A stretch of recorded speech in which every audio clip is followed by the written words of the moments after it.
एक और उपनिषद है जिसे कहते हैं मैत्रेयी उपनिषद। मैत्रेयी उपनिषद तो ये भी सामवेद का ही भाग है। इसके अध्याय 2 से हम लोग श्लोक संख्या 13 का पाठ। मृता मोहमयी माता जातो बोधमयः सुतः सूतकद्वय सम्प्राप्तौ कथं संध्यामुपास्महे।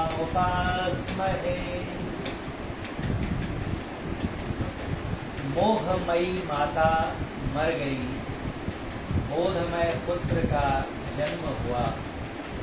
2 सूतकों के हो जाने पर अब संध्या कैसे करनी? इसके आगे का श्लोक दोनों एक साथ ले लेते हैं, फिर थोड़ी सी उस पर चर्चा करने में सुविधा होगी। 14वां श्लोक। हृदाकाशे चिदादित्यः सदा भासति भासति नास्तमेति न चोदेति कथं संध्यामुपास्महे। हृदय आकाश में चैतन्य रूप सूर्य बारंबार बराबर उगा ही रहता है, न कभी अस्त होता है और न कभी उदय लेता है। संध्या कैसे करें? ये 2 श्लोक हैं, बहुत महत्वपूर्ण हैं। संतमत की साधना का प्रकटीकरण करते हैं और किस प्रकार हमारी जो संध्योपासना है ये सामान्य प्रचलित संध्या उपासना से पृथक है, इसका भी बोध इन 2 श्लोकों में होता है। सामान्य तौर पर हम लोग जो संध्या वंदन से अर्थ लगाते हैं और यहाँ पर जो संध्या का अर्थ लगाया गया है, इन दोनों में एक मूलभूत अंतर यहाँ पर दर्शित है। इसके पीछे की कथा गुरु महाराज कहते थे, पूज्यपाद महर्षि संत सेवी परमहंस जी सुनाया करते थे कि एक ब्राह्मणों का गांव था। वहाँ पर सभी ब्राह्मण ही ब्राह्मण रहते थे और जो उस समय की परंपरा थी, सभी संध्या नित्य प्रति संध्या वंदन किया करते थे, संध्या उपासना किया करते थे। वहीं पर एक ब्राह्मण रहते थे जो उस तरह की संध्या नहीं करते थे जैसे अन्य सभी ब्राह्मण करते थे। और उनकी धर्मपत्नी जो ब्राह्मणी थी, उनको इस कारण अपनी सखियों का समाज में उपालंब का सामना करना पड़ता था। यहाँ भी जाती थी, उन्हें वो चिढ़ाती थी उनकी सखियाँ कि तुम्हारा विवाह कैसे ब्राह्मण से हुआ है, उसका तो आचार व्यवहार ही ब्राह्मणोचित नहीं है, उसे हम लोगों ने कभी संध्या वंदन करते देखा ही नहीं है। वे आती थी घर में और अपने पतिदेव से ये शिकायत, अपनी दोस्तों की शिकायत पहुँचाती थी। पतिदेव मुस्कुरा कर टाल देते। लेकिन कहते हैं एक बार बहुत लोगों ने बहुत कड़वे तरीके से कटु वाक्यों ने कह दिए। इन्होंने इतना अपमानित अनुभव किया कि घर आकर इनके पास रोने लगे। क्यों रोती हो? तो कहा कि मैं क्या करूं, आपको इतनी बार समझाया, आप समझते ही नहीं। देखिए आज मुझे इतना अपमानित होना पड़ा अपनी सखियों के बीच में कि मैं इसका शब्दों में बयान नहीं कर सकता। आप क्यों नहीं मान जाते मेरी बात? जैसे सभी त्रयकाल संध्या करते हैं, सुबह उठकर स्नान करके और दुर्वा पुष्प पत्र कहते न पत्रम पुष्पम जलम स्वयं ये सब अर्पित करके धूप बत्ती अगरबत्ती दिखाते हैं। आप कभी ऐसा नहीं करते, फिर संध्या काल में क्यों नहीं करते हैं? आखिर कैसे ब्राह्मण हैं आप? तब उन्होंने देखा कि नहीं, अब इसे समझाना होगा क्योंकि ये बहुत व्यथित हो गई है। तब उन्होंने ये 2 श्लोक अपनी धर्मपत्नी ब्राह्मणी को समझाते हुए कहते हैं। उसमें क्या कहते हैं कि देखो संध्या कैसे करते हैं और क्यों करते हैं, पहले इसका रहस्य समझिए। इसका आध्यात्मिक या धार्मिक स्वरूप क्या है उसे समझिए। संध्या शब्द जो आया है ये संधि से आया है। संधि का अर्थ होता है मिलन। 2 चीज़ों का जहाँ मेल होता है, कहते हैं ना 2 राष्ट्रों में संधि हो गई और दोनों के राष्ट्र प्रधानों ने संधि पत्र पर हस्ताक्षर किए, अर्थात उनके बीच में मेल हो गया, मिलन हो गया, कभी झगड़ा रहा होगा। तो संधि का अर्थात होता है मिलन, मिल जाना, यूनियन। तो ये संध्या वंदन, संध्या शब्द उस संधि से आया है। 3 संधि की वेलाएं बताई गई हैं। एक को कहते हैं प्रातःकालीन संध्या, दूसरे को कहते हैं मध्याह्नकालीन संध्या और तीसरे को कहते हैं सांध्यकालीन संध्या।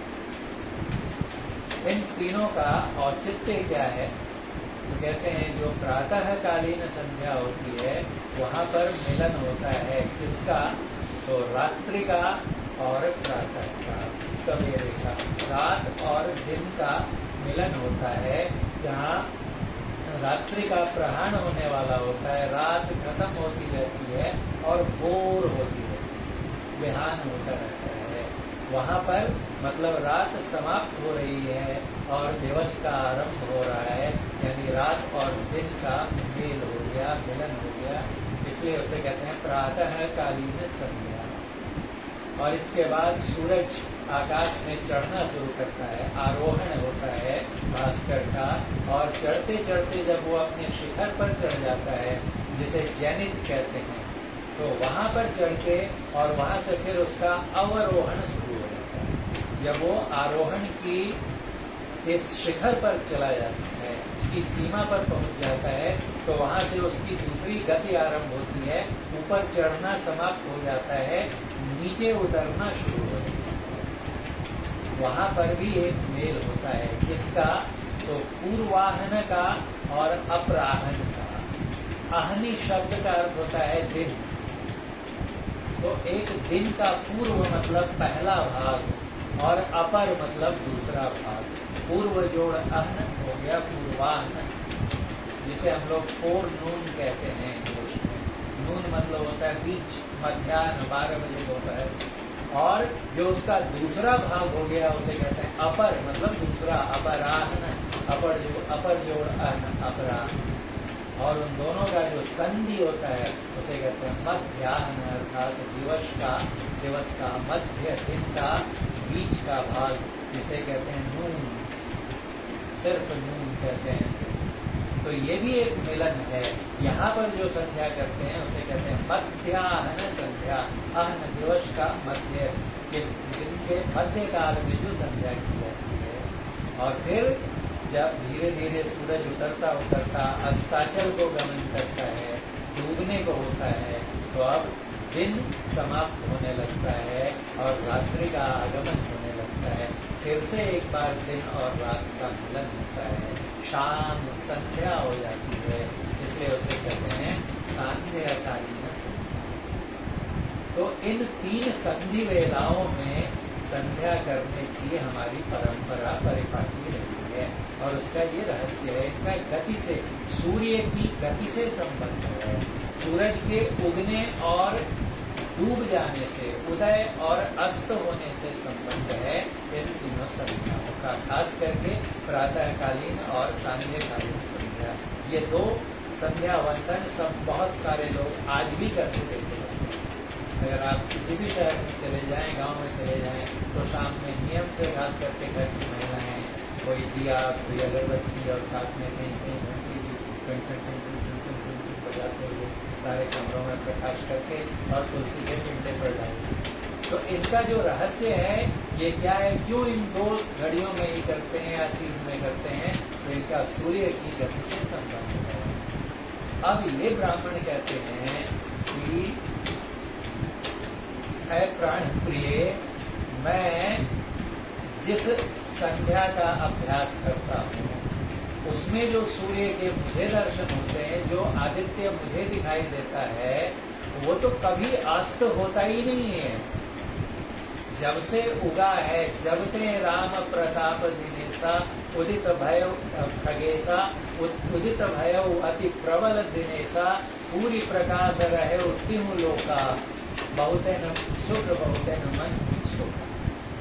तो कहते हैं कि जब से ये सूर्य, ये आदित्य मेरे अंदर के अंतर आकाश में, एक बाह्य आकाश में, बाहरी आकाश में उगता है सूर्य, जिसे हम लोग रोज देखते हैं, और एक सूरज अपने अंदर भी उगता है। जब हम लोग ध्यान करते हैं और हमारी वृत्तियाँ बिल्कुल एकाग्र एक बिंदु में एकत्र हो जाती हैं, तब हमारा प्रवेश हो जाता है स्थूल संसार से सूक्ष्म संसार में, प्रकाश लोक में, ईश्वरीय दिव्य प्रकाश जहाँ होता है। और उसमें आरंभ में चंद्रमा का और उसके तत्पश्चात सूर्य के दर्शन कहते हैं। सहस्रदल कमल सहस्रार में चंद्रमा दिखलाई देता है, और उससे भी आगे जब साधक बढ़ता है तो त्रिकुटी के प्रदेश में उसे सूर्य के दर्शन। और वो सूर्य कैसा है तो कहते हैं, उसी का वर्णन करते हुए कहते हैं कि हृदाकाशे चिदादित्यः सदा भासति भासति। मेरे हृदय के आकाश में, हृदय का आकाश मतलब अंदर का आकाश, आंखें बंद करने पर जो आकाश दृष्टिगोचर होता है उसे कहते हैं हृदयाकाश, नयनाकाश या अंतराकाश। उसमें मुझे जिस सूर्य के दर्शन होते हैं, हृदयाकाश कैसा आदित्य, आदित्य मतलब सूर्य मुझे दिखाई देता है, तो कहते हैं चिदादित्य। चित मतलब होता है चेतन। मेरा जो सूर्य है ये चेतन सूर्य है। बाहर का सूर्य तो जड़ सूर्य है, गैस का गोला है। बाहर के सूर्य में दाहकता है, जलाता है वो, उसमें गर्मी ऊष्मा होती है। लेकिन अंदर का सूर्य कैसा होता है तो वो शीतलता लिए।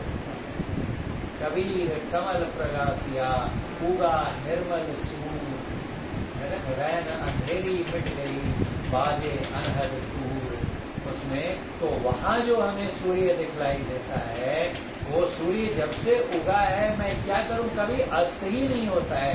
अस्त हो तब तो संधि होगी, संध्या होगी, और तब मैं संध्या वंदन करूंगा ना। मैं क्या करूं बताओ। हृदयाकाशे चिदादित्य सदा भासति भासति, सदैव भासमान रहता है, चमकता रहता है। नास्तमेति न अस्तम इति, इसका न अस्त होता है, न च उदेति, न फिर से उदित होता है, ये बस है, रहता है। तो कथम संध्या उपासना, मैं कैसे संध्या उपासना करूं बताओ। जिस सूर्य की गति से संध्या वंदन का आधार है, वो हमारे अंदर में वो गति होती ही नहीं है, तो मैं कैसे करूं। ये भेद तुम्हारी बाकी सखियां और उनके पति नहीं जानते हैं, ये उनकी अबोधता है, इसमें मैं क्या करूं बताओ। और इतना ही नहीं, कहते हैं कि एक और समय संध्या वंदन नहीं किया जाता है, दो अवसरों पर। जब घर में कोई नवजात शिशु आता है, कोई बच्चा जन्म लेता है, तो कहते हैं कि सूतक लग गया। तब उस समय अगरबत्ती वगैरह भी कुछ दिन नहीं दिखलाते हैं, हम लोग पूजा पाठ नहीं करते हैं, सूतक लग गया। और दूसरा, जब घर में किसी का निधन हो जाए, मृत्यु हो जाए, तब भी सूतक लगता है, उस समय में भी पूजा नहीं होती है। ये कहते हैं कि एक सूतक लगने पे तो संध्या वंदन नहीं करते, मैं क्या करूं, मुझे तो दो सूतक लग गए। सूतक द्वय संप्राप्त हो कथम संध्या उपासना है। द्वय मतलब दो सूतक मुझे लग गए हैं। उसके कौन से दो सूतक लग गए, मौत भी हो गई और जन्म भी हो गया। तो कहते हैं हाँ, क्या मर गया, तो कहते हैं मृदा मोहमयी माता। मोह रूपी माता जो थी ना मेरी, मोह देखिए माता का, क्योंकि अज्ञान उसी से उपजता है, अहंकार उसी से आता है। जितनी तरह की मोह सकल व्याधि ने कर मूला, कहते हैं सारी बीमारियों की जड़ है मोह, क्योंकि मोह अज्ञानता से उपजता है, इसलिए उसे माता कहते हैं। सारा अज्ञान आता ही है उस मोह की कोख से, मोह रूपी मातृ के गर्भ से। इसलिए कहते हैं कि जब से मैंने उस सूर्य को देख लिया, तो मेरी मोहमयी माता तो मर गई। अब बताओ, माता के मरने पर भी कोई संध्या वंदन करता है? मोह रूपी माता मर गई, लेकिन मरते मरते प्रसूति कर गई। हाँ, होता है कभी कभी डिलीवरी के दौरान माँ की डेथ भी हो जाती है। तो कहते हैं कि उसने बच्चे को जन्म दिया और जन्म देने के क्रम में स्वयं मर गई। मोह मरेगा तो क्या पैदा होगा? मोह अर्थात अज्ञान। अज्ञान मरेगा तो क्या होगा? ज्ञान उत्पन्न होगा। तो कहते हैं कि जातो बोधमय सुतः, मोह मरा और बोध पैदा हो गया, ज्ञान रूपी पुत्र सुत पुत्र पैदा हो गया। अब बताओ कि नया बच्चा भी घर में आ गया, बोध रूपी, ज्ञान रूपी और मोह रूपी माता भी मर गई। इन दो सूतकों के रहते हुए मैं संध्या कैसे करूं? ये एक संतमत की उपासना गुण बहुत सही परिप्रेक्ष्य में ये दो श्लोक है कि हम जो करते हैं क्यों करते हैं। यहाँ पर विरोध नहीं है, जो बाहर में हमारी संध्या की पद्धति है उसका कतई विरोध नहीं है। कहा क्या जाता है कि बाहर की जो उपासनाएं हैं, बाद में अब बहुत समय हो गया पाठ के हिसाब से, तो बाहर की जो उपासनाएं हैं संक्षेप में इतना ही समझना होगा कि वे प्रतीकात्मक हैं, उनमें सिंबॉलिज्म है, संकेत है। बाहर में नकली वाला मॉडल है, जैसे मिट्टी का आम, मिट्टी का अमरूद, मिट्टी का सेव बनाकर ले जाते हैं, वो सच में नहीं होता है। तो बाहर में जो हमारी उपासनाएं हैं ये प्रतीकात्मक हैं, उनका असली वर्किंग मॉडल जो है हमारे अंदर में है। इसलिए हमारे ऋषि मुनियों ने बाहर में उन परंपराओं को इतना मजबूत बना दिया कि अंदर वाला ज्ञान चला भी जाए कुछ काल को तो बाहर वाली पद्धति मरती नहीं है। इसलिए चिरकाल से ये उपासना पद्धतियां चलती आ रही हैं और फिर समय समय पर हमारे बीच में ऐसे ज्ञानी पुरुष अवतरित होते रहते हैं जो हमें इन पूजा की प्रणालियों का, पद्धतियों का वास्तविक रहस्य समझाते हैं, उनका मर्म बताते हैं कि देखो ये बाहर की पूजा क्यों करते हैं, ये मूर्ति उपासना, ये प्रतीकों की पूजा, ये सगुण उपासना क्यों करते हैं, इसके पीछे इसका रहस्य क्या है, क्या इसका प्रयोजन, वास्तविक अभिप्राय क्या है, और वही इन दो श्लोकों में दर्शाया गया है। बोलिए प्रेम से श्री सद्गुरु